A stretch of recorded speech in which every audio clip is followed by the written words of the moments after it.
Hello guys, అందరికీ నమస్కారం. Welcome back to my channel. ఈరోజు మనం మాట్లాడుకోబోయే సినిమా సతీష్ జువ్వాది దర్శకత్వంలో కోన వెంకట్ గారు సమర్పిస్తున్న లేటెస్ట్ ఫ్యామిలీ డ్రామా బ్యాండ్ మేళం. హర్ష రోషన్, శ్రీదేవి ప్రధాన పాత్రల్లో నటించిన ఈ సినిమా ఎలా ఉందో ఇప్పుడు చూద్దాం. ముందుగా కథ విషయానికి వస్తే ఇది ఒక స్వచ్ఛమైన గ్రామీణ నేపథ్యంలో సాగే కథ. ఊళ్ళో ఉండే ఒక బ్యాండ్ మేళం టీం జీవితాలు, వారి కష్టసుఖాలు మరియు హీరోల మధ్య సాగే ఎమోషనల్ జర్నీయే ఈ సినిమా.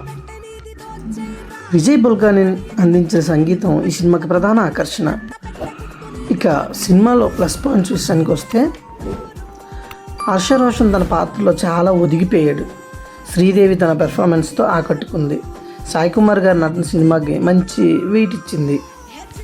విజయ్ బుల్గానిన్ పాటలు, ముఖ్యంగా బ్యాక్గ్రౌండ్ స్కోర్ అయితే చాలా బాగుంది. పల్లెటూరి అందాలు కెమెరాలో చాలా అందంగా చూపించారు.